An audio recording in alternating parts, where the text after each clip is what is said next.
নমস্কার সম্মানীয় দর্শকবৃন্দ, এই মুহূর্তে সবচেয়ে বড় খবর। বিএড করে প্রাথমিক শিক্ষক পদে চাকরি পাওয়া নিয়ে অবস্থান পরিষ্কার করল সুপ্রিম কোর্ট। আর বিস্তারিত জানার জন্য অবশ্যই আপনারা ভিডিওটি শেষ পর্যন্ত দেখবেন। বিএড মামলায় সুপ্রিম কোর্টের রায়, প্রাথমিক শিক্ষক নিয়োগ সম্পর্কিত এক বড় খবর সামনে এলো।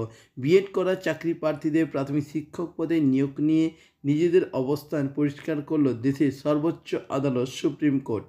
সুপ্রিম কোর্টের রায়দান, আগস্ট 2023-এর পর বিএড ডিগ্রি করা চাকরি প্রার্থীরা প্রাথমিকে আর বসতে পারবেন না। ফলে নতুন করে আর প্রাথমিক শিক্ষক পদে আবেদন করতে পারবেন না এই বিএড করা চাকরি প্রার্থীরা। তবে একই সঙ্গে আগের চাকরি পাওয়া বিএড করা শিক্ষকদের স্বস্তি দিল সুপ্রিম কোর্ট। আগস্ট 2023-এর আগে যারা বিএড দিয়ে প্রাথমিকে চাকরি পেয়েছেন তাদের চাকরি বৈধ বলে জানিয়ে দিলেন সুপ্রিম কোর্ট। প্রসঙ্গত উল্লেখ্য, আজকে সুপ্রিম কোর্টে বিএড ভার্সেস ডিএলএড ক্লারিফিকেশন মামলার শুনানি ছিল। আদালত জানিয়ে দিয়েছেন, প্রাথমিকে 11/8/2023-এর আগে নিয়োগপ্রাপ্ত সমস্ত বিএড প্রশিক্ষণপ্রাপ্ত শিক্ষকদের চাকরি বহাল থাকবে। 2018 সালে এনসিটি বিজ্ঞপ্তি আগেই খারিজ হয়েছে সুপ্রিম কোর্টে। ওই বিজ্ঞপ্তি দিয়ে এনসিটি জানায়, সারা দেশ বিএড প্রশিক্ষণপ্রাপ্তরা হতে পারবে প্রাথমিক শিক্ষক, তবে নিয়োগের পর 6 মাসের একটি ব্রিজ কোর্স করতে হবে। সুপ্রিম কোর্টের বিচারপতি সঞ্জয় কিষান ও বিচারপতি সুধাংশু ধুলিয়ার ডিভিশন বেঞ্চে রায়ের ফলে এই নির্দেশ খারিজ করে দেওয়া হয়। এছাড়াও আপনাদেরকে জানাচ্ছি যে প্রাথমিক শিক্ষক নিয়োগের ক্ষেত্রে ডিএলএড করা চাকরি প্রার্থীরা বঞ্চিত হচ্ছেন বলে অভিযোগ নিয়ে বিভিন্ন রাজ্যে দায়ের করে একাধিক মামলা।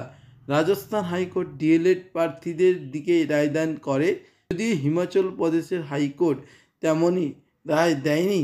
সুপ্রিম কোর্টে জয় হয় বিএসটিসি ডিএলএড করা চাকরি প্রার্থীদের। 2018 সালের 28 জুনে এনসিটির জারি করা গেজেট বিজ্ঞপ্তি সুপ্রিম কোর্ট প্রত্যাখ্যান করে। এর ফলে বড় জয় মেলে বিএসটিসি ডিএলএড চাকরি প্রার্থীদের। ভারত সরকার বিএড এবং এনসিটি এর আবেদন খারিজ করা হয়। রাজস্থান হাইকোর্টের সিদ্ধান্ত সঠিক ছিল।